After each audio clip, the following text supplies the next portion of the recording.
All right. Two Bible verses that I want to touch down on, and that is in John chapter 5, we have the story of the man at the pool of Bethesda.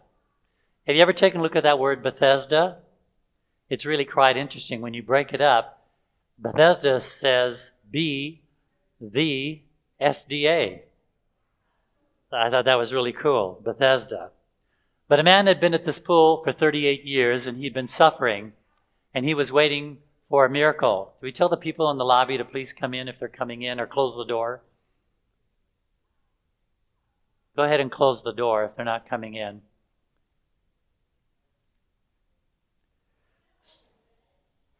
So this man is at the pool of Bethesda for 38 years, and he's looking for a miracle. And then one day a miracle walks by. His name is Jesus.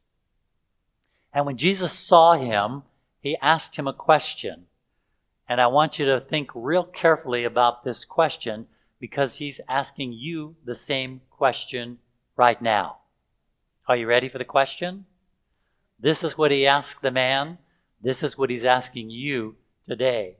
He said to them, when Jesus saw him lying there and knew that he had already been in that condition a long time, he said to him, what's the question? Do you want to be made well? He's asking you today. Do you want to be made well? Now this man came up with a lot of excuses, didn't he? I can't get in the water to heal myself, and someone always gets in ahead of me. Where is his focus? On people. I can't do it. Somebody does it ahead of me. His focus is wrong. His focus needs to be Jesus. So the next thing that Jesus says to him, after hearing all of his whining and all of his complaining, when he asks him, do you want to be well? The next thing Jesus says to him is, rise, take up your bed and walk. No excuses, no whining, take up your bed and walk. The reason he asks the question is because he intends to give you the power to do it. He doesn't ask you, do you want to get well, to tease you and to taunt you. He asks you, do you want to get well, because he's ready and capable to help you get well. Yes, that's the answer. He's ready to help you get well. Stop focusing on what you can't do. Stop focusing on what happened to you. Instead, focus on what Jesus can do for you. The second verse I want to take a look at is in Daniel chapter 1. Let me back up a little bit. In Daniel chapter 1, King Nebuchadnezzar just won a big victory, and he's taking all of the spoils of war and bringing it back to his country. But he was also a very smart man, and he knew he wanted future leaders. So he took the very best of all of the men, including the royal family, to come to a 3-year training program in the palace. They would have the best food, the best books, the best living conditions, the best teachers that a king can provide. And Daniel showed up with 3 other guys. Who was that? Okay, I'm going to stand up for my brothers here. It's Hananiah, Mishael, and Azariah. Shadrach, Meshach, and Abednego were the pagan names. If you're going to call them those names, you have to call Daniel Belteshazzar, because that was his pagan name. Somehow Daniel got a free pass, and we don't call him Belteshazzar. Well, I want you to quit calling my boys Shadrach, Meshach, and Abednego. I told Doug Batchelor that once. I said, quit saying those names. It's pagan. You got to give them their Christian names, Hananiah, Mishael, and Azariah. So they went through the potluck line, and there was a problem. They said, man, we're going to be here for 3 years. We can't be eating this food and drinking this wine. So they prayed about it, and they went to the leader of the students, and they said, we would just like to drink water and eat vegetables. And I can hear the leader now. Oh, great. I got a bunch of vegetarians on my hand. Where are you going to get your protein? Where are you going to get your B12? And he said, well, listen, why don't we do a little test? Why don't you let us just eat vegetables and drink water for 10 days and see what happens? And the guard is probably thinking, all right, Bunch of vegetarians. In 10 days, they'll be begging for a Big Mac double bacon cheeseburger.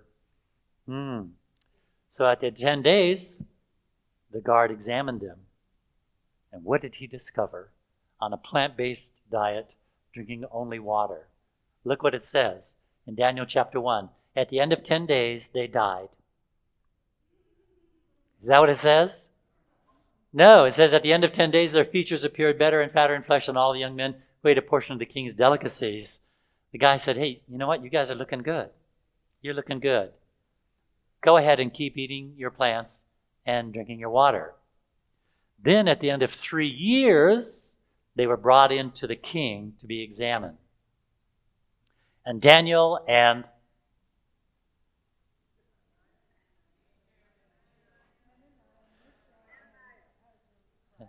all right, they showed up, and the king examined them.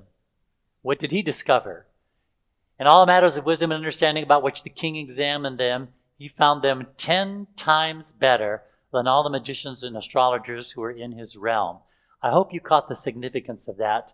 They weren't 10 times better than their classmates.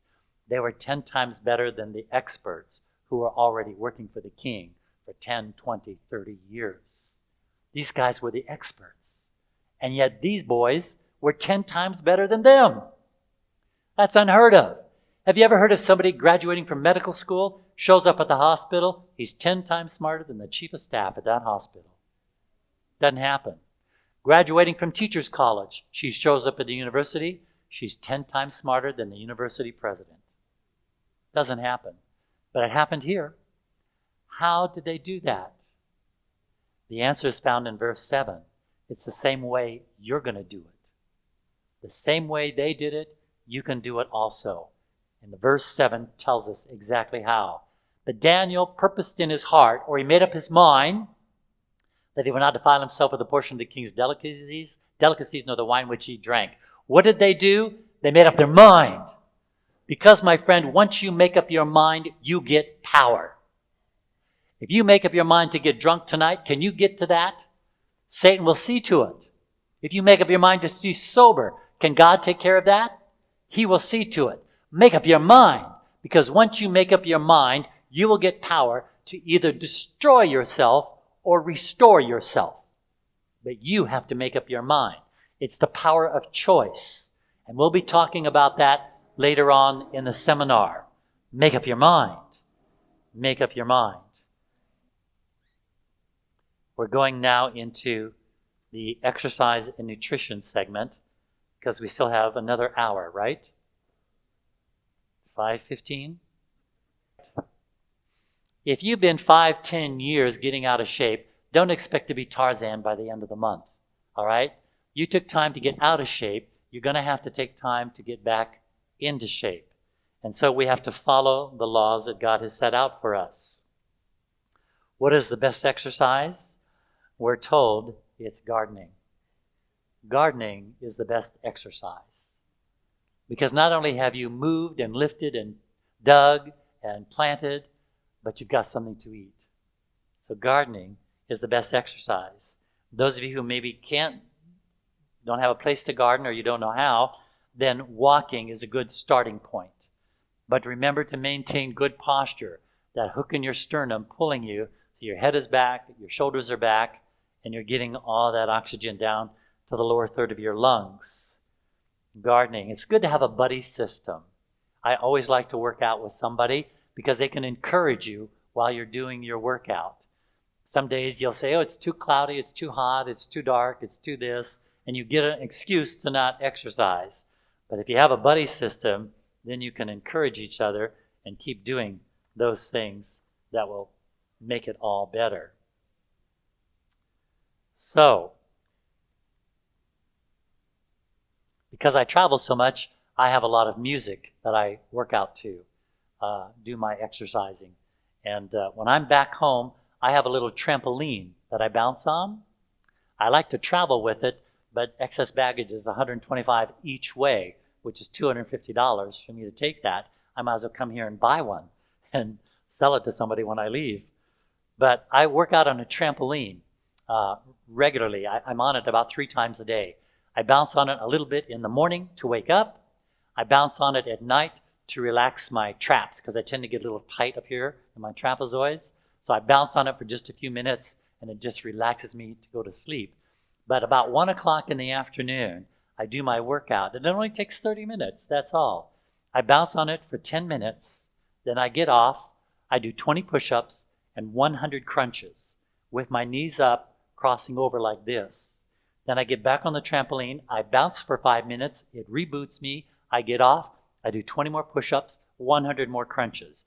Then I get back on, bounce 5 minutes, get off, 20 more push-ups, 100 more crunches, and then I finish with the final 10 minutes.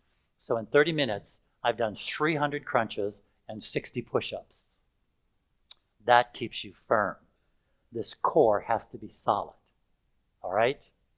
But that's what I like to do at home. Unfortunately, when I'm away from home, I don't get to do all those things, so I have to adjust to what I can do. But anybody going to Rocky Point, just let me know during the week. Pay the gas, make the meals. All right. So this exercise ties in well with many benefits. Some people say, well, I don't want to be an athlete. I don't want to compete. Why should I exercise? That's not why we exercise. I'm going to show you some excellent reasons why you should exercise. In fact, a dozen. So let's take a look. You'll get more oxygen into the body. The brain uses 4 times more oxygen than the entire body. This is the big oxygen user. You want your mind clear and strong? Exercise. They found out cancer cells cannot thrive in an oxygen-rich environment. When they want to grow cancer cells, they put it in a vacuum, and the cancer cells explode. But once they start popping in oxygen, it almost stops the multiplication of cancer cells. So you want to keep this oxygen-rich, and that's what exercise will do. It'll help your digestion. One of the things I like to do after I eat is take at least a half-hour walk. It helps the food to digest. Exercise will improve your circulation. It'll relax your nerves and your emotions. Have you ever seen it when somebody starts getting a little tense or a little upset? You tell them, you need to go take a walk. It's really true. Taking a walk refocuses your mind, and it gets you to exercising and calming down. It'll increase your resistance to disease. It'll help your figure and your complexion. Exercise is also going to reduce fatigue. We suffer from 2 kinds of fatigue, hypertonic and hypotonic. Exercise will take care of both of those. It'll strengthen your muscles and your bones. When you put weight on these bones, the body is going to keep them full and solid. But when you sit at home, you sit in your car, and you sit at work, your bones become hollow, like straws. It's called osteoporosis. And if you don't use it, you will lose it. So you've got to do weight-bearing exercise. Swimming is good, but it is not a weight-bearing exercise. You need to have gravity pulling on your bones. Is bicycling a weight-bearing exercise? No, it's not. You're sitting on the bicycle. It's good exercise, but it's not weight-bearing exercise. So you need to do weight-bearing exercise, which is like running, which is me on my trampoline, jump rope. There's all kinds of weight-bearing exercises, lifting weights, good weight-bearing exercises. All right, it'll help the heart against disease. It'll sharpen your mental powers. It'll enhance your poise and your agility, and it'll protect against sudden stress. So there we have it, a dozen good reasons why you should exercise, and not one good reason why you shouldn't, unless you have a physical limitation or you've had an injury. But other than that, try to exercise. You're really going to benefit from it. And that ties in well with weight loss, because exercise is one of the biggest factors in losing weight. How many of you ever watched that TV show, The Biggest Loser? Yeah, I used to watch that.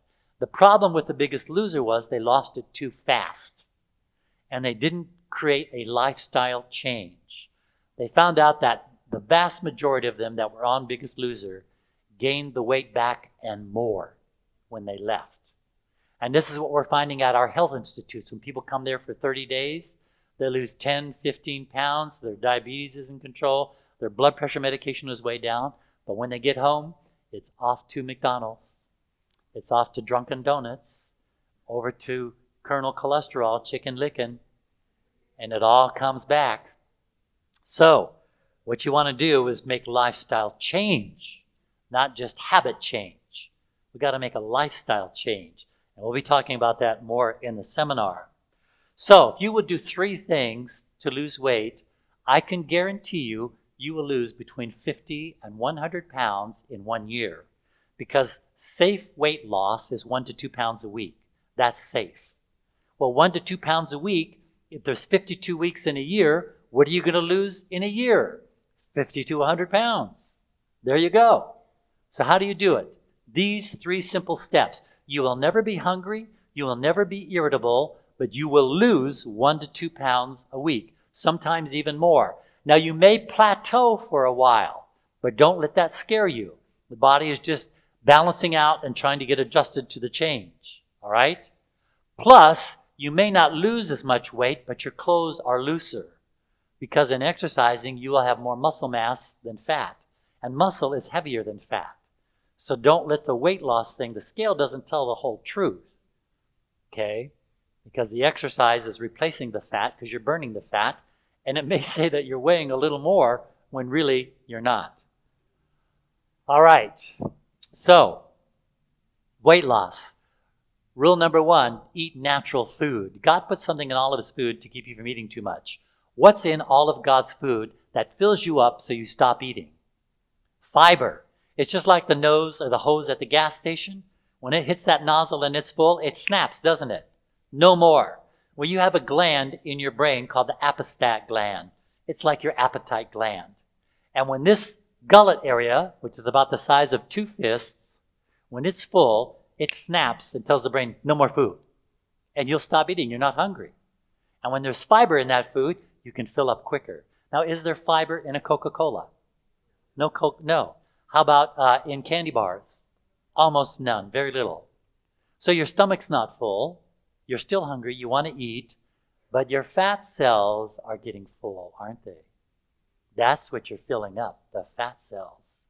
You're not filling up the gullet area, which you need to fill up to stop eating, to lose your appetite. So, from dirt to dish, no fooling around. When I sit down to eat my food, I like to recognize it as if Adam and Eve would know what it was too. All right? From dirt to dish, no fooling around. We keep eating out of jars, boxes, and cans. We start looking like jars, boxes, and cans. Yes. We want to eat natural food. Why do you think we call this planet Mother Earth? Mother is supposed to feed us. If it doesn't come out of the ground or out of a tree, I don't want it. My food comes out of the ground and out of the tree. That's where it should come from Mom, Mother Earth. She'll provide my food for me. Second thing to lose weight is you need to eat a bigger breakfast like a king, lighten up at lunch, and if you have to eat a 3rd meal, which you don't, but if you have to, very light. Some fruit, some soup, or something like that. But a 3rd meal is not really necessary if you're eating nutritious food. I've been eating 2 meals a day. My normal routine is I eat breakfast at 9 o'clock because I'm not done with my worship till then. And then I eat my 2nd and final meal at 4 o'clock. Those are the 2 times a day that I eat. And because I eat what's called nutrient-dense foods, I get all the nutrition I need. I'm not eating white bread. The whiter the bread, the sooner you're dead. The whiter the rice is not so nice. If you eat all these refined processed foods, you're not getting nutrients, and your body starts to starve because it needs the vitamins and minerals from whole plant food. So, big in the morning, then you got all day to burn it. But we do the opposite, don't we? We eat big at night, and that means we're going to wear it. You know, God has said, and we see evidence, if you eat more calories than you burn, I'm going to tell everybody on you. Isn't that right? If you eat more calories than you burn, everybody's going to know. So that's why you want your caloric intake big. Calorie just means energy. You want to eat your energy in the morning so you have all day to burn it. You don't want to eat it at night because you're going to bed in a few hours. And if you don't burn it, what are you going to do with those calories? Store it. It's the only two things God can do, or your body can do with energy. It has to burn it or store it. So I prefer mine to burn it. I don't want it to store it and get fluffy. The third and final thing to lose that weight is you've got to exercise. Muscle is the flame that burns fat. This is why it's generally easier for men to lose weight, because we have more muscle mass. But when those muscles start working, they say, hey, I need energy. And the body goes looking and it said, oh, got a bunch of fat cells over here. Let's burn them. And they burn up. They're gone because you used them to make that muscle work. So those 3 simple steps, you should easily lose 1 to 2 pounds a week. And in a year, people are going to notice. Man, what have you done? Did you get a new haircut? Did you get lost some weight? Easier to do than you think, I guess. But you just have to do it. That high fiber will keep you satiated. It'll keep you satisfied so that you won't be going in the kitchen looking for what else you can grab. Because the fiber is in there saying, no more in here. The tank is full. No, door's closed. No more for it. No more. So keep that fiber going in there. Keep that tank full. Now, there are some statements here on appetite that I'm going to share with you. And I was fortunate, blessed, that I found these when I was a new Adventist, because these statements set the course of my life. I realized what I needed to do. My number one priority, as I told you in the sermon this morning, is a daily devotional life. Spending time alone with God. That's critical. That's where I get the power and the desire to do the things God asked me to do.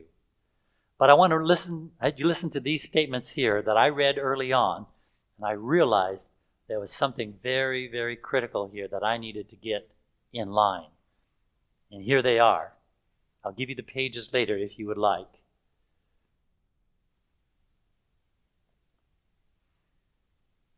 It says, in no other way has Satan come with his temptations to fallen humankind as successfully as through appetite. He knows this is his biggest success. It's a winner. Why do you think there's new products on the grocery shelf every year? Did we find a new plant? No, we didn't. We created it in a factory. Why? Because Satan knows this is his greatest success. And we're going to show you a video on the largest food flavoring company in the world. And they will tell you on this video, we are trying to get the public addicted. That's their goal. They want you to be addicted to their product, and they will make the money. Next statement. Satan is constantly on the alert to bring the race fully under his control. He wants to control you. He's a control freak. His strongest hold on man is through appetite. This he seeks to stimulate in every possible way. That's why the new food that comes out from those flavoring companies that make it sell well, we call them excitotoxins. And you can watch Dr. Blaylock on YouTube. He'll explain excitotoxins to you and where they come from. They do not come from the Garden of Eden. They come from the factory. And once you get the body excited with the different stimulants, the vinegars, the spices, and so on, it wants more excitement and it needs stronger excitement. And we'll talk about that a little later. Next one. Through inducing men to yield to his temptations, Satan can get control of them. If you will yield to his temptations, he's getting control of you. And through no class of temptation does he achieve greatest success than those addressed to the appetite. If he can control the appetite, he can control the whole man. I don't need your eyes, I don't need your hands, I don't need your ears, I need your tongue. Because if I've got your tongue, I've got all the rest. I'm going to enter in right here. And then this last statement, and this was the bomb. This was the big one. When I read this, I said, all right, we're gonna get this one right. The controlling power of appetite will prove the ruin of thousands who, if they had conquered on appetite, they would have the moral power to gain the victory over every other temptation. Wow, when I read that, I said, I got it. You see, those temptations are like a line of dominoes. How do you knock down a whole line of temptations? All you have to do is knock down the first one. And what does she say the first one is? It's appetite. Because if we can gain the victory over appetite, we will have moral power for all the other temptations. Appetite. As we draw near the close of time, and if you don't think we're there, you need to wake up. As we draw near the close of time, Satan's temptation to indulge the appetite will be more powerful and more difficult to resist. There it is. It's not going to get easier, which means we got to get tougher because it's going to get worse. We've just started. It's going to get worse. You need to nail this appetite down because what you eat and drink today is going to walk and talk tomorrow. We know that. Now let's take a couple of look up some Bible verses. There's a lot of it in the Bible, and I don't have time to go through all of them, but I decided just to select the ones from the wisest man who ever lived, Solomon. And all these verses are taken from Proverbs, and he addressed this issue over and over and over again. Proverbs 13:25, the righteous has enough to satisfy his soul. So we should be eating soul food, shouldn't we? We should be satisfying our soul. Unfortunately, we eat to satisfy our taste buds. Now, I'm going to give you your first physiology lesson tonight. There are no brains in here. None. God put the brains on top for a reason, to control everything else underneath. Anything under that brain that gets control, it may destroy the entire system. Did you get that? No brains in here. This is not the decision maker.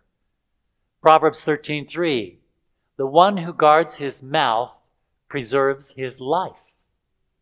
Want to preserve your life? The mouth has two primary functions. It does a number of other little things, but the two primary things that you're busy with your mouth is talking and tasting. There it is.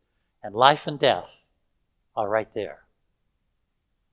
Proverbs 21:23, he who guards his mouth and his tongue guards his soul from trouble. Guard your mouth and your tongue. And then the last one, Proverbs 18:21, death and life are in the power of the tongue. By what you say to people, you're either bringing death or life to them. By what you bring inside, you're bringing death or life to yourself. It's all right here in the tongue, but make sure it doesn't make the decision. That's not its function. Its function is to tell you how it tastes. This makes the decision, and we'll be talking about that later on in the seminar.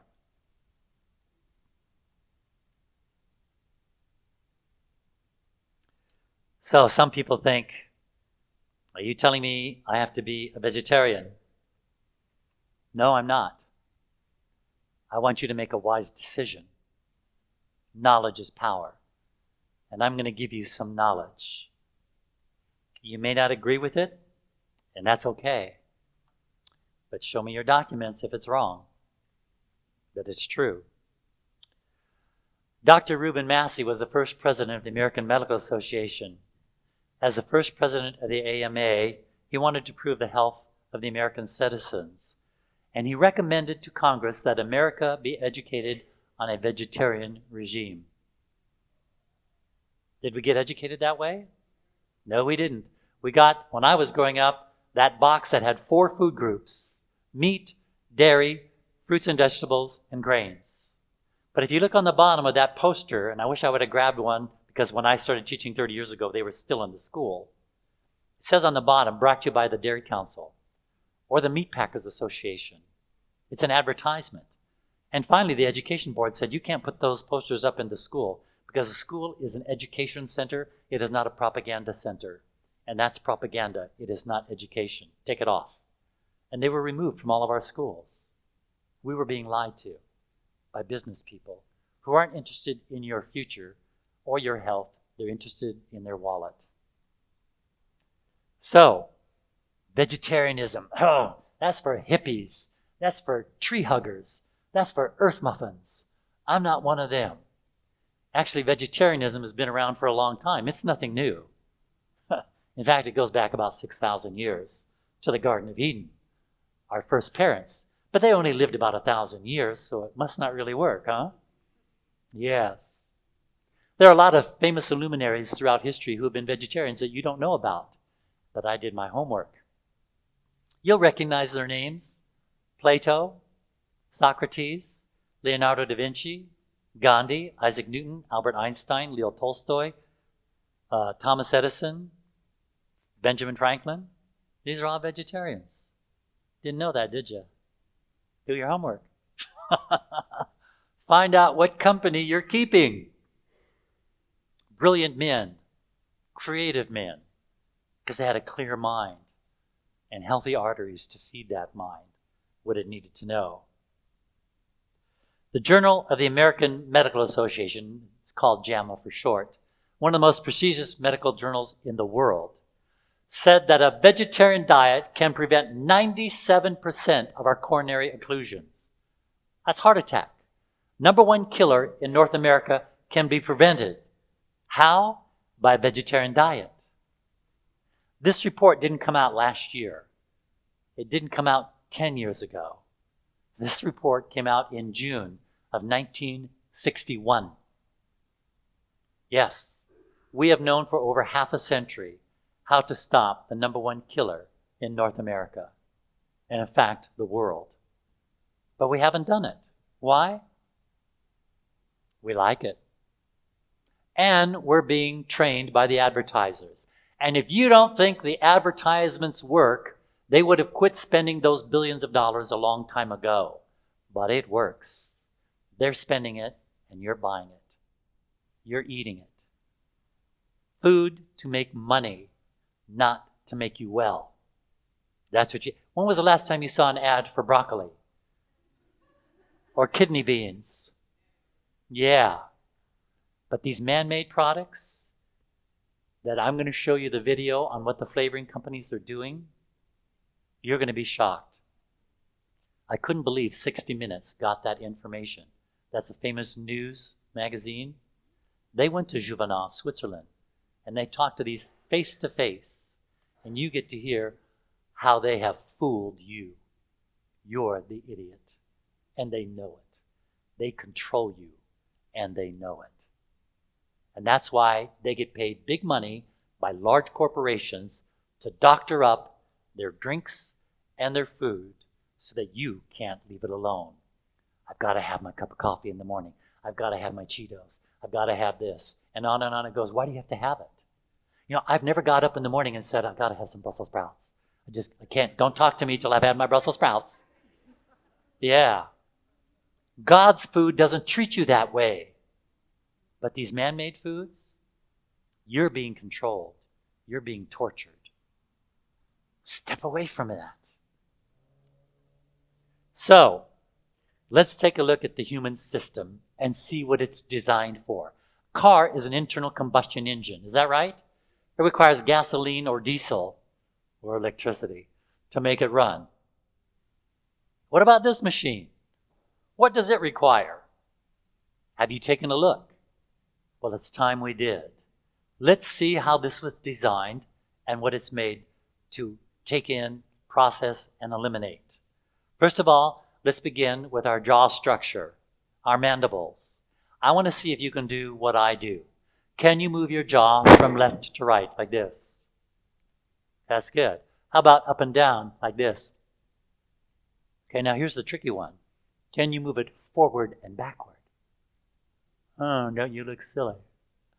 All right, you can move your jaw in 3 directions. Only vegetarian animals can do that.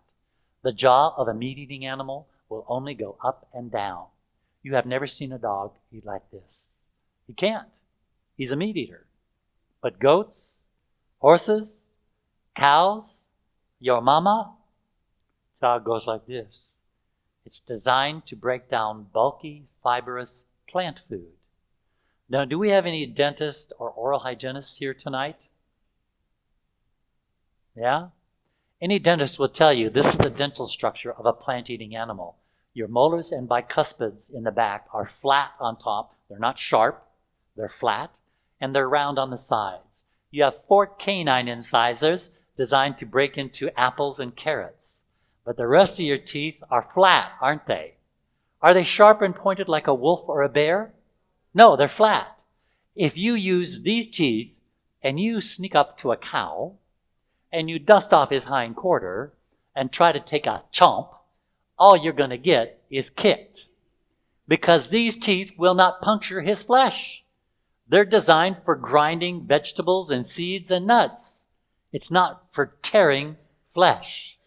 So, your teeth gave you away. But let's continue. If you were to send a sample of your saliva down to a laboratory and they looked under a microscope, they could look at your saliva and say, this is a plant-eating animal, whoever it belongs to. Because there's a very high concentration of specialized enzymes designed to break down starches. This only occurs in vegetarian animals. So you're busted. Your saliva says you're supposed to be eating plants. When you sweat off your skin. The meat-eating animal sweats off their tongue. Now, claws. You do not have claws. You have the most unique food-gathering apparatus on planet Earth. You have soft padded fingers and a opposable thumb that can gather the fruits, the berries, and the vegetables without destroying them. Man does not have claws, but he pretends he does. He sits down and grabs a fork and a knife, and he goes, "Rawr! I'm a meat-eating animal. Look at my claws." Who are you kidding? But let's continue. Hydrochloric acid, HCl. A meat-eating animal produces 10 times more hydrochloric acid than you do. You do not produce enough hydrochloric acid to neutralize the toxins that are in meat. That's right, I said toxins in meat. Biologically speaking, meat is 75% toxic to the human system. It is not designed for you. How many of you have heard of John Harvey Kellogg of Battle Creek, Michigan? The Kellogg cereal? He was 100 years of all the other medical people because he was following God's information. Royalty from Europe were sent to his place because the doctors in Europe couldn't figure out what to do. They said, "Go see this Dr. Kellogg. He seems to be able to do things we can't." One of the lectures that Dr. Kellogg would give to his patients is he would bring out a bacteriologist. And this bacteriologist had 2 platters. One was a slab of steak, another was cow manure. And he would tell the audience, there is more bacteria in the steak than there is in the manure. So you would be safer to eat the cow pie rather than the cow himself. Meat is full of urine, waste products, cholesterol, hormones, and whatever else they put into that animal before they're slaughtered. You don't know what you're eating when you eat slaughterhouse meat and flesh. And I'll tell you, if you did, well, more about that later. So, hydrochloric acid. This is the biggest eliminator of all as to what you should be eating, your digestive tract. There's no question this digestive tract is for plants. It is not for flesh. The digestive tract of a meat-eating animal is very short. It's only 3 times the length of the animal's torso. So that when the meat goes in, it can evacuate out quickly. The digestive tract of a human or of a vegetarian animal, both the same, is 10 times the length of the animal's torso. And guess what? Yours is 10 times the length of your torso, about 30 to 40 feet long. It requires fiber to go through this long, convoluted digestive tract.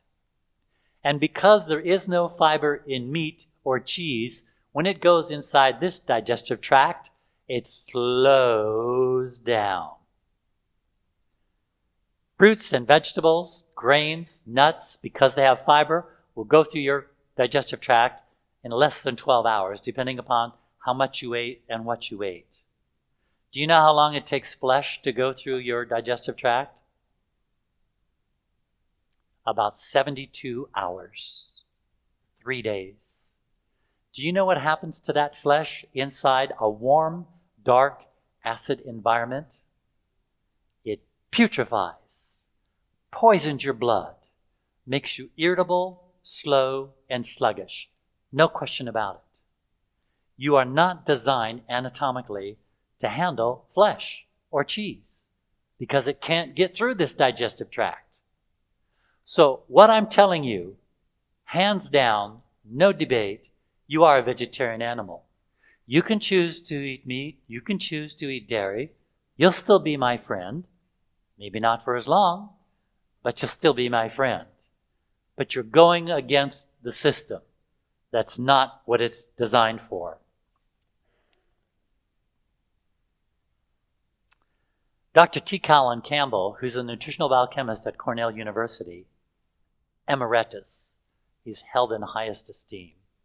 He was chosen of all of the thousands of doctors to lead the China study. How many of you have heard of the China study?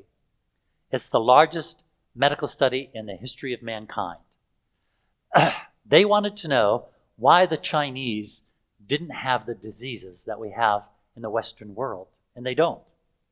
They have to come to America to learn how to do an appendicitis because they don't get appendicitis over there.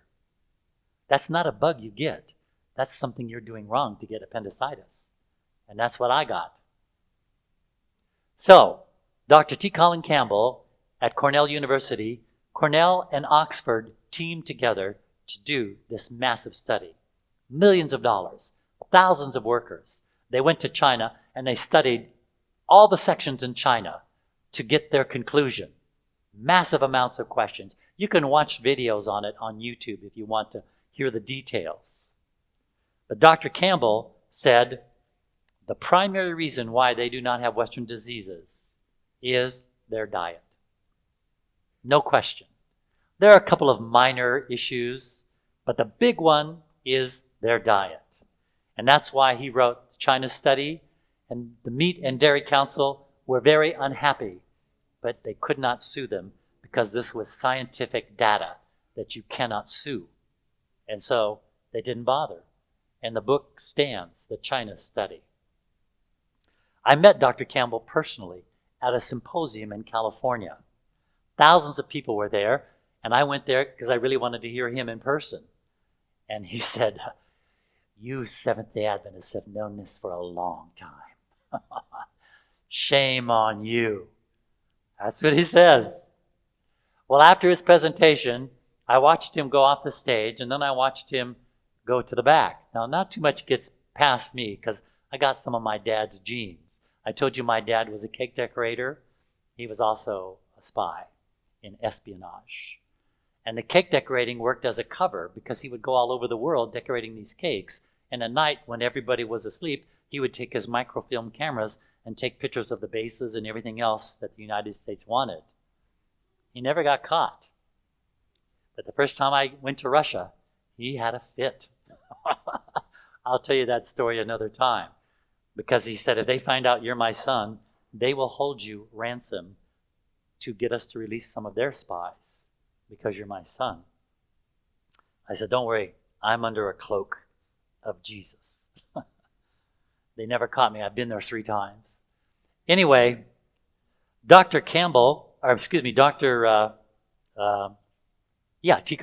was standing there in the back. And I thought, well, what's he waiting there for? Nobody's talking to him. I'm not wasting any time. I jumped out of my chair. I ran back there. I said, are you busy right now? He says, no, I'm waiting for my driver to come and pick me up. I said, well, do you mind if I ask you some questions before he gets here? He says, go ahead. The driver was an hour late. Hallelujah. I fired questions at him like a machine gun. And because he's a university professor, he fired right back at me. Great dialogue. I was so excited. And then he saw the driver show up. He says, I've got to go now. But he says, Paul, he says, you and I are on the same page. The problem is we're going against multi-billion-dollar industry and crooked politicians. But we have one advantage, and with that advantage, we're going to beat them. And I said, really? He said, yep, we've got the truth, and we will beat them with the truth. Keep doing what you're doing. We're on the same page. That was wonderful to hear. Dr. Campbell was asked one time to speak to a room full of cardiologists, heart specialists. They said, Dr. Campbell, what can we do for our heart patients? Please tell us what to do. And in one short paragraph, he told them exactly what to do. Here's what he said to these cardiologists. Why must we be reticent or reluctant about recommending a diet which we know is safe and healthy? We as scientists can no longer take the attitude that the public cannot benefit from information they're not ready for. Did you catch that? You can't handle the truth, so we're not going to give it to you. You've been brainwashed and bleached so much, you don't know what truth is. So we're going to keep lying to you, and you're going to keep listening, and you're going to keep doing what we told you to do. Dr. Campbell said, we must have the integrity to tell them the truth, even though they're not ready for it. That's what he said right here. We must have the integrity to tell them the truth and let them decide what to do with it. We can't force them to follow the guidelines, but we can at least give them the guidelines and let them decide. Thank you. Tell me the truth. We must tell the public that a diet of roots, stems, seeds, flowers, fruits, and leaves is the healthiest diet and the only diet we can promote, endorse, and recommend. That's from the nutritional biochemist at Cornell University, Professor Emeritus, held in highest esteem. Very good. Now the World Health Organization, and that's right, NASA, they teamed together to find out how to improve world health. So the World Health experts sent in their experts, National Academy of Sciences, I knew that wasn't right. National Academy of Sciences. They teamed up, did exhaustive studies on how to improve world health, not just a particular city or a country. They wanted to do this for the entire planet. And after they put their information together, it all came down to this. Recommendation, lower your salt intake, avoid alcohol, reduce fat and cholesterol, exercise to maintain proper weight, a moderate amount of protein. Most Americans eat 200% more protein than their body can handle. You are not a protein machine. You are a carbohydrate machine. That's what you run on, carbohydrates. At least 6 to 8 servings a day of fruits and vegetables, especially the green leafy vegetables, whole grains, nuts, beans, and seeds. Nowhere in this list is meat and dairy. What?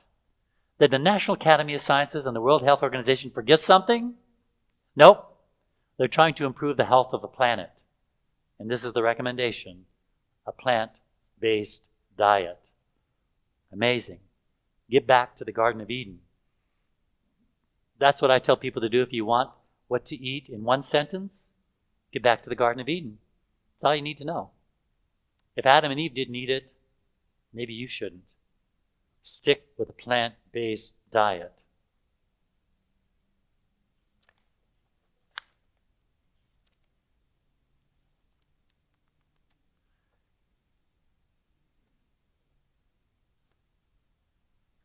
I'm watching my time here and deciding where I need to go.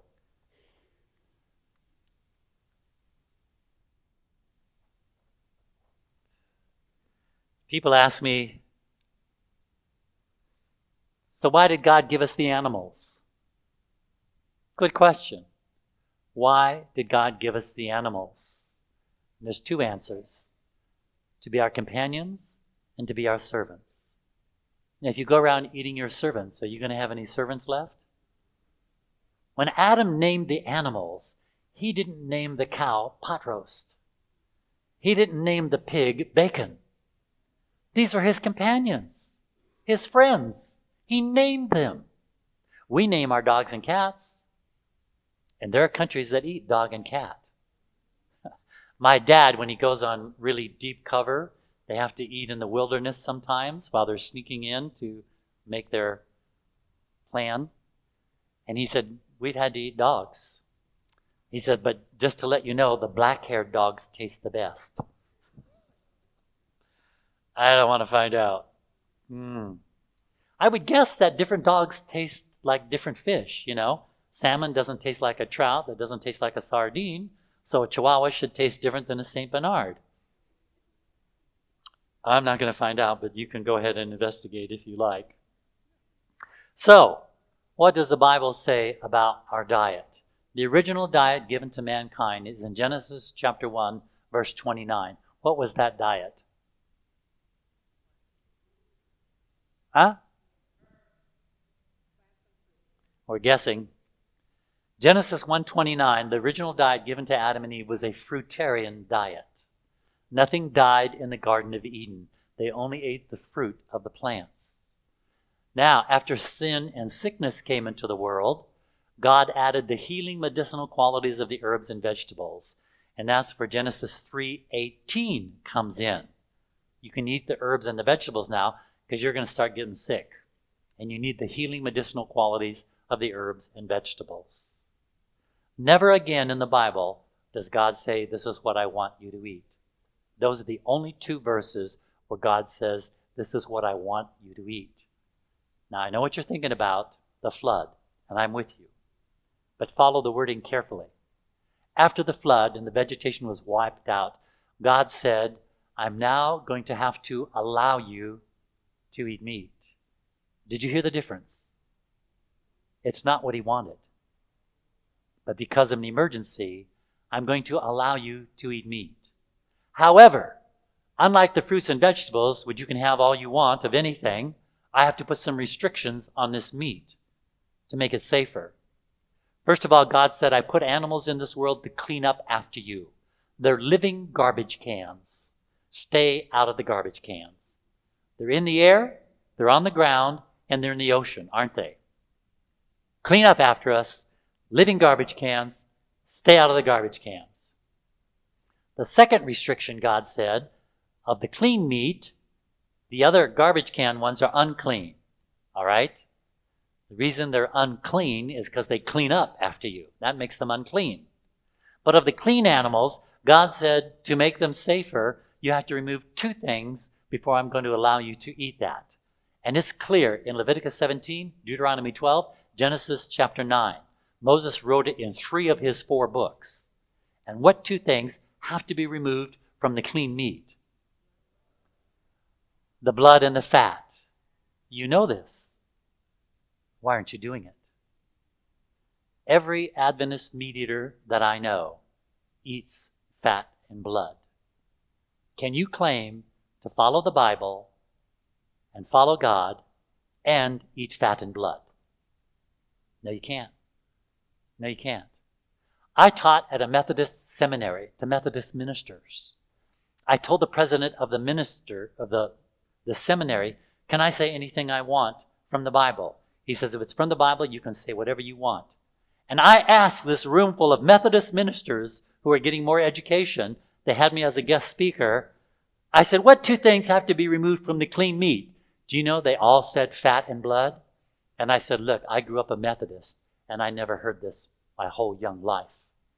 They never talked about fat. You guys know this. You know it. They said, yeah, we know it. And I said, so how come you're not saying anything? Well, you know, we have other issues we need to discuss. I said, you know, some of this diet issue is called an abomination to God.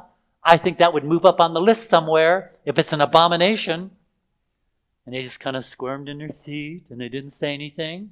When I finished that lecture, the president of that university, that seminary, wrote me a very nice letter, and it's on my website. He appreciated what I shared with his ministers at that university. I'll tell you, the information is there. We just got to keep looking and make sure we understand it. So, God said, remove the fat and the blood. We know that in the animal kingdom, there are some 200 communicable diseases. Of those 200 communicable diseases, half of them, about 100, will cross the species barrier into humans. You see, we have a barrier between us and the animal world that protects us. It's called a species barrier. We don't get some of their diseases because it can't get through, but half of them can. I have enough disease in my species. I don't need to be eating an animal and bringing in 100 more that's not in my species. But I do when I eat meat and dairy products. I'm inviting 100 more possible diseases to come into my system. That's not a good idea. Not a good idea at all.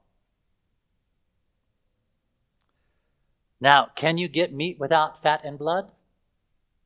Is it possible? You haven't even checked, have you? You have to go to a kosher Jewish market. They remove the fat and the blood. I was in New York lecturing and in Connecticut, and I saw some Hasidic Jews. You can spot them because they have the hair ringlets like this and the yarmulke. But I saw a couple of them standing there, so I went up to them and I said, "Hey, do you guys eat kosher meat?" They said, "Yes." I said, "Well, good. Tell me about it. What's it like?" They said, "You don't want seconds." And I said, "Really?" They said, "No, it's like eating a gray rubber band. It's tough, it's chewy, and there's no taste. Because you see, the salty urine is gone. The rich fat is gone. The succulent blood is gone, which is exactly what God had in mind when he told you, get the fat and the blood out because you won't want seconds. But now we have thirds because we're eating the fat and the blood. You cannot claim to be following the Bible and eat fat and blood. And every meat eater I know, from conference presidents on down, eat fat and blood. I've seen them with my own eyes. How can you do that? Leviticus 17, Deuteronomy 12, Genesis chapter 9 is very clear. No fat, no blood. God said the blood is mine. You leave it alone. Where do cancer cells and leukemia cells travel in the body? In the blood cells. God says, no blood. Can't have it. It's mine. I can handle it. You can't. Leave it alone. But we don't. And we strike a blind eye. I've talked to evangelists. I said, how come when you hold your crusades and you talk about the health night, you never talk about fat and blood? You never talk about it. I've never heard it. I do it in my meetings, but they said, well, we don't want to give them too much too quick. I said, I understand. Take them a step at a time. When do you pop the question of fat and blood? When? It's never brought up. And we go along blindly, eating the fat and blood. And Satan says, that's okay. Leave the pork, leave the shrimp alone. You just keep eating that fat and blood because I've got lots of diseases just for you. And you're going to wonder how you got that. I don't eat pork. I don't eat shrimp. No, but you eat a dead animal. And his fat and blood are in there to bring you a disease. Not a good decision. Not a good decision. 85% of the grain that's grown in the United States goes to cattle. Do you realize if we took that 85% and sent it around the world, a child would never die again of starvation? But our little children are dying because we want to feed a cow and a pig and a chicken. Because 85% of our grain goes to them, doesn't go to humans. That's sad. We're losing over 5 billion tons of topsoil a year because of cattle. When you lose the topsoil, what's it called? Dust bowl. Do you know what happens when your place becomes a dust bowl? You have to leave. It's uninhabitable. That happened in America, the Dust Bowl, and everybody left. But we're still having these animals, and we're still creating these dangerous results.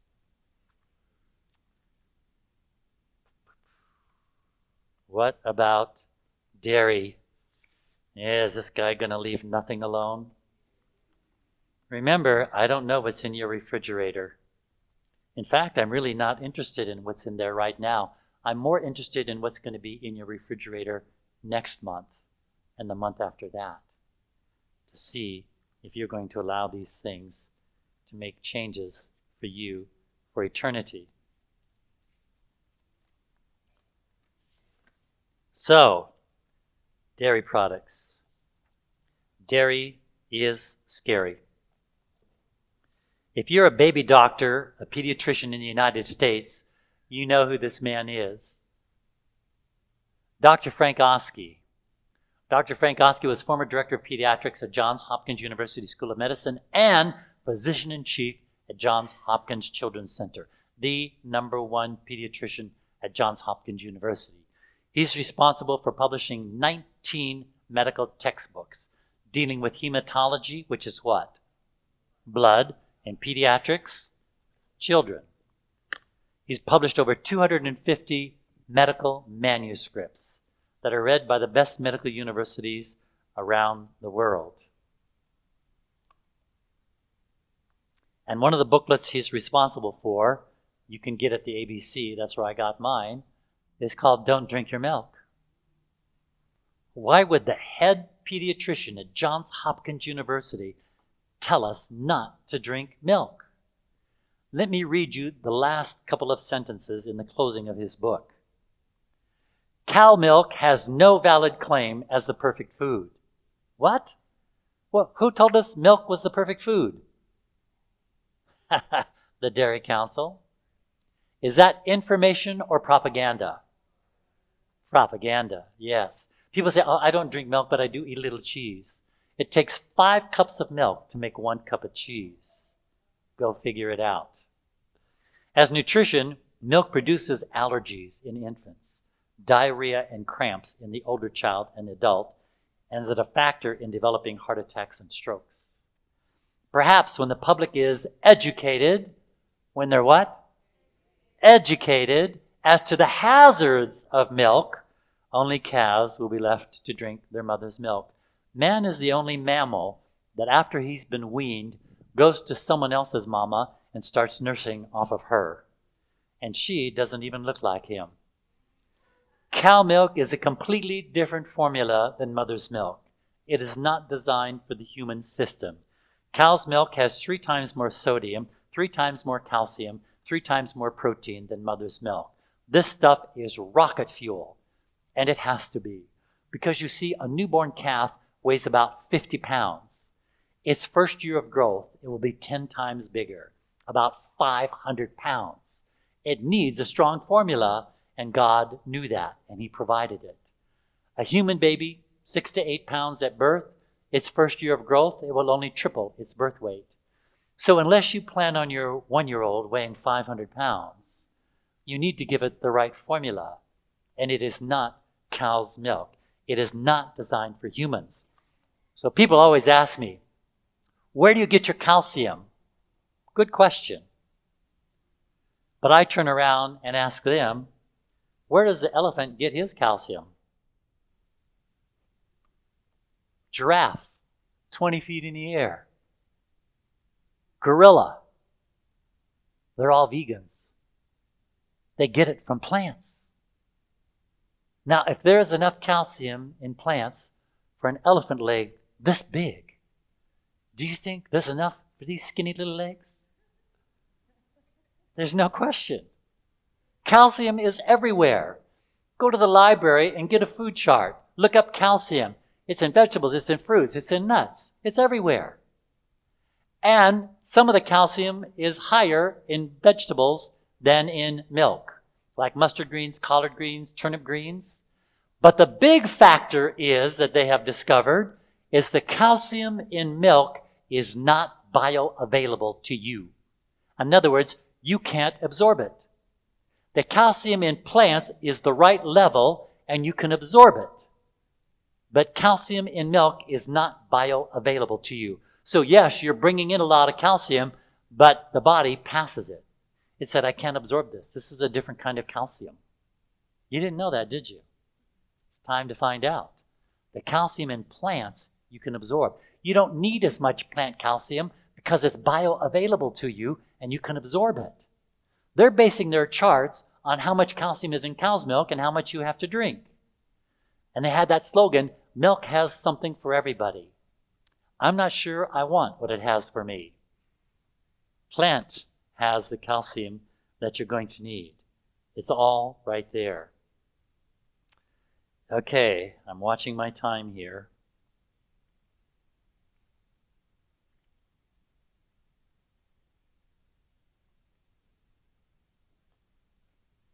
I think we're going to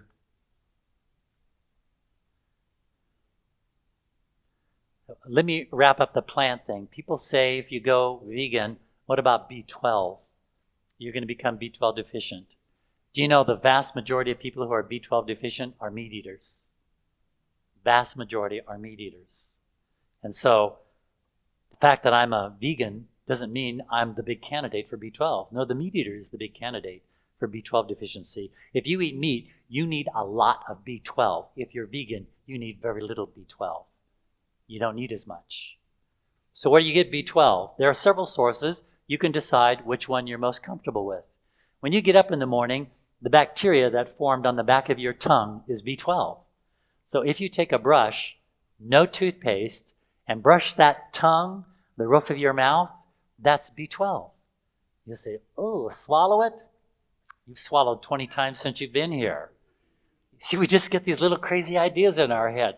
Brush and swallow? Yeah, brush and swallow. What's in there, you put in there.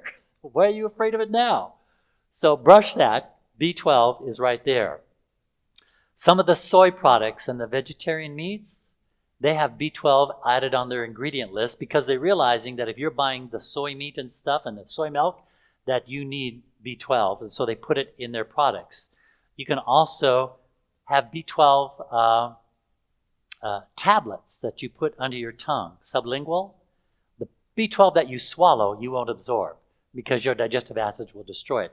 B12 is a very fragile vitamin. That's why you have to put it under your tongue and let it be absorbed slowly under the tongue. That's the B12 that you want. And you can take B12 tablets if you're concerned about it.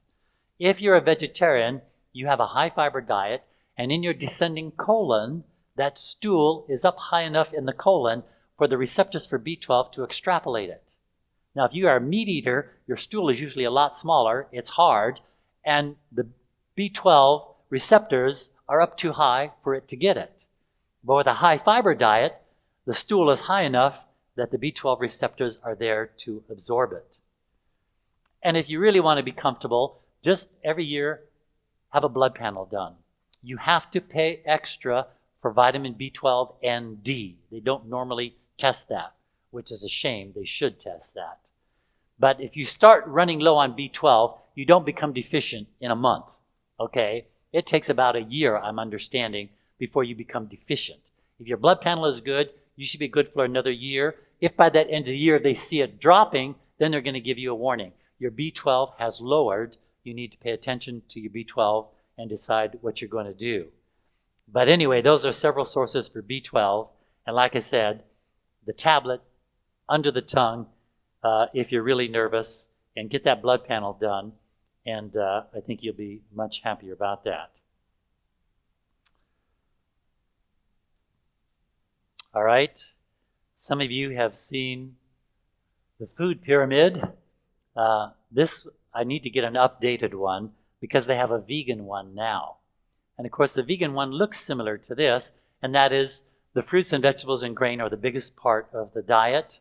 And then as you work your way up, getting well, on the meat side, they're looking for protein. And on the dairy side, they're looking for calcium. And I already told you where you can get the calcium. It's in the plants, and it's bioavailable to you. And as far as the protein goes, if you eat at least a half a cup of beans with any grain, you put beans and grains together, you get all 22 amino acids that your body needs. A handful of nuts a day, closed hand, not a big fistful. A child, small hand needs less. An adult, a little more. Be sure that there's at least 6 or 8 almonds in that handful. Ellen White says almonds are the king of the nuts. And I throw in a few walnuts in and some Brazil nuts, and I mix it up a little bit, but I always make sure there's about a half a dozen almonds every day in my handful of the nuts, and then I make a variety of the others because they all have good properties in them and things that you need that you should be eating throughout the week.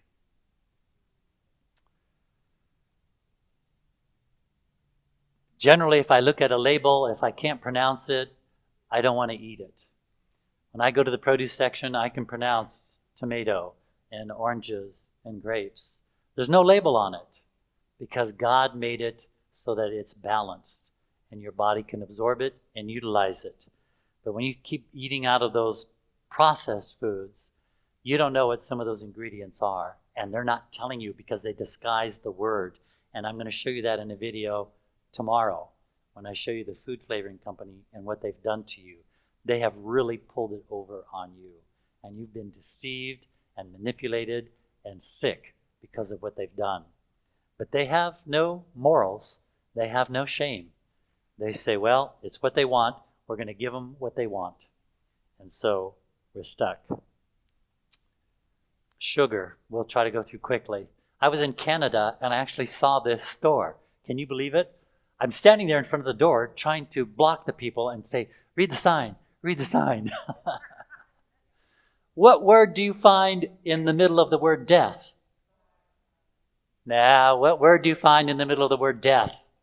Eat. That's right. And what word do you find at the end of chocolate? 3 letters. There you go. Chocolate has 19 toxins in it, one of which is theobromine, which goes directly to your nervous system, not to mention the caffeine. There's nothing good about chocolate. If you ate a cocoa bean off the tree, you would spit it out, just like you would a coffee bean. It's very bitter. God made it that way so you would leave it alone. But we got smart. We ground it up. We put in sugar. We put in milk. We put in all kinds of stuff so that it's palatable. But you're still eating a product that is unpalatable if you ate it in its natural state. So, sugar. There are basically 2 kinds of sugar you're going to eat. You're going to eat the natural sugar that God gave us in fruits and vegetables, or you're going to eat the refined sugar that comes from the sugar cane or from the beet sugar. Now, the refined sugar that's in all your soda pops and in your candy and in your pastries is called a sucrose disaccharide sugar. And if you want to die, the disaccharide sugar will help you. When you eat a disaccharide sugar, let's say at the end of your meal you have some chocolate cake like some of you had today, you're going to get that spike. It's like a drug high, absolutely the same as a drug. You get the spike, it burns very quickly, and what goes up must go down, and it's going to drop you lower than you were. And that's when you're going to get a spanking, little kids, because you're going to be irritable and disrespectful because you're crashing from your drug high. That sugar spike went down, and now you're not happy. And then your body has to crawl back up to get to normal. The body does not like spiking. It wants to stay copacetic. It wants the heartbeat regular. It wants the breathing regular. It wants everything to stay copacetic. But when you start doing drugs like sugar, any pharmacist will tell you white sugar is not a food, it is a drug. That's how it behaves in the body. Not like food. It behaves like a drug. Now, God gave us the natural sugar in his plants, and that's called a fructose monosaccharide sugar. And when you eat that, it gives you what I like to call a happy bump. You eat the pineapple, which I had today. It was beautiful. I ate some of that pineapple and some of the strawberries. I got my happy bump, which means it takes you up a little bit. And the reason it doesn't spike up so high is because there's fiber to hold it together so it doesn't hit you so fast. See, there's no fiber in that Coca-Cola, virtually no fiber in that candy bar. And when you eat that, bam, it hits. But the strawberry and the banana and the oranges, it can't hit it because the fiber is holding it and releasing it slowly. So you get the happy bump and you go back to normal again. One of the most famous sugarholics in history was a man named Adolf. He was a sugarholic. You want to read a good book on it? It was written over half a century ago called Sugar Blues by William Dufty. You can probably get it in the library for nothing. But check out William Dufty, Sugar Blues, and maybe it'll give you more idea about sugar. All right? Harvard Medical School said, this is brilliant, Harvard said if you eat all the different colors of the fruits, nuts, grains, and vegetables, you will get all your nutrition. God color-coded the food. Different colors have different nutrition. The darker the color, generally, the more nutrient-dense it is. And that's why kale and purple cabbage, I know they call it red, but it's purple. I'm not colorblind. Sweet potatoes, dark colors, rich colors, nutrient-dense. Very strong, very good for you. So I eat kale, I eat purple cabbage, I eat sweet potatoes on a very regular basis every week because I want the nutrient-dense food so that I can get all I need in 2 meals. Therefore, my grocery bill is cut by 30%, isn't it? People say it costs too much money. I said, I can save you 30% right now. Eat 2 meals. You've eliminated a third meal, which you don't need. You don't need a third meal. You're just working the digestive tract. Not necessary. It can get all it needs on 2 meals. But don't jump into it right away if you're not used to it. You may have to experiment. I did for a while, back and forth, 3 meals, 2 meals. The same thing with meat eating. I may go over a minute here. When I became a new Adventist, December 1st, 73, Adventists were telling me, oh, you really should try vegetarianism. And I said, no, real men eat meat. I want to kill and eat. And they said, wait, well, you should just try it. I said, okay. January 1st, my New Year's resolution, here's what I'm going to do to prove that you're wrong. I'm going to eat meat every other day. And by the end of January, when you see how sick I am, I'm going to say, see, I'm going back to eating meat. So January 1st, meat every other day. By the end of January, the experiment was going very wrong. I felt better. Going, how's that possible? I'm only eating meat every other day. I said, okay, we're going to continue this experiment. Next month, February, I'm only going to eat meat twice a week. Now I know I'm going to get sick. So I already had a wrong mental attitude. That alone could have made me sick without God intervening. I knew I was going to get sick, but God said, no, you're not. I got bigger plans for you. You need to leave that carcass alone. So I ate meat twice a week, and at the end of February, I couldn't deny it. I was feeling better. I said, this is crazy. I know how to put an end to this. I'm only going to eat meat once a week in March. I know I'll get sick, and I'll tell everybody, look how horrible I look. I've got to have my meat. But by the end of March, it was a done deal. I became a vegetarian. By April 1st, I was no fool. I went to a plant-based diet. However, it still took me another year to get rid of the dairy products because of all the threatenings I was getting that I was going to become deficient and anemic, pernicious anemia, and all of these other diseases. I'm going, oh, I don't know. But I just kept reading the Spirit Prophecy, and I said, nope. We're going to get rid of the dairy products. And I did, despite what they were trying to tell me. And that was in the late 70s when I went vegan. And I'm not deficient in anything. I'll show you some of my blood panels tomorrow on how I turned out. My immune system is so high, they can't measure it. It went off the chart. I'll show you that tomorrow. It's amazing. It's not because I'm special. It's because God's plan is special. And it works. So I'm going to close now with the Bible text from 1 Thessalonians chapter 5.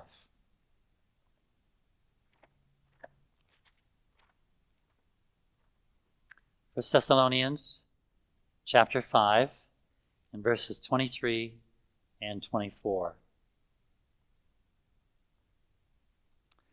May the God of peace be with you and help you live for him. We pray that your whole being, your body, your mind, your spirit, be kept blameless until Jesus comes. God is faithful. He will help you as he promised. You know, the fact that you're here, you've already given God permission. You came here. You gave God permission. Now he's ready to move. The angels, yeah, guys, we talk about you. I know you're there. The angels are coming around and they're saying, all right, we're ready to go. Is he going to take the step so we can carry him, or is he going to stand still? Is she not going to move?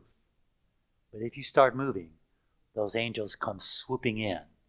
And that's when the miracles start happening. You don't do miracles, but you go to the one who does. And you go to him by doing what he asked you to do. And if you do that, you get to watch the miracles. Not only will you notice, but I'll guarantee your friends and neighbors will also notice. What's happened to you? What's different about you? I think I want to, what is it that you did? I want that too. It'll work. It'll work. Tomorrow, we're going to have a lecture, and then we're going to have a lunch, and then we're going to have the rest of the lecture. And in the back, we've got some recipes for you for the potluck to make, 6 pages worth. What I want you to do is pick one that you would like. And Jason, could you stand up, Jason? He's going to take a list of who's making what so that we only have lentil loaf for tomorrow, okay? We want a variety. So Jason's going to write down what you're making. And once we got somebody making millet burgers, we say, okay, millet burgers are covered. What else would you like to make? So we have a nice variety. I want you to try these different foods and see what you think of them. You may have to adjust the recipes a little bit once you get home. I do that when I get a recipe. I like a little more of this or a little less of that in my recipe. But don't be taking a little more cheese and a little more Tabasco sauce or something like that. You can't change it that much. But you can change maybe some salt amount or how many basil you put in it, or a little less or more, whatever you like to do. But we're going to try these recipes, and I ask that you make them as they're written. Don't doctor them up so that people may not know what they taste like. But when they taste something that's close, they say, well, I know what I'd like to put in this to make it a little, I would put tomatoes in, or I would put, chopped carrots or something, but find something nice there. So those recipes are right there at the back, and Jason will guide you through as to what to make so that you won't all make the same thing. So, are we clear on that? Everything good? All right, so it's tomorrow morning. Those of you who'd like to stay for question and answers, feel free to do that, but I'll let Jason take care of you out there in front of the recipes, and let's have a closing prayer. Father in heaven, wow, so much information, Lord, and I know it's a lot, but we're going to ask you for grace to help us to get through this, because we're going to get ready to go through the time of trouble, and we have to be ready. We have to be ready to help those who aren't ready. And so by your grace, we want to do everything we can, mentally, physically, and spiritually, to be the men and women that you need to have, to give the loud cry and bring your church together. In Jesus' name, amen. Amen. God bless. We'll see you tomorrow morning.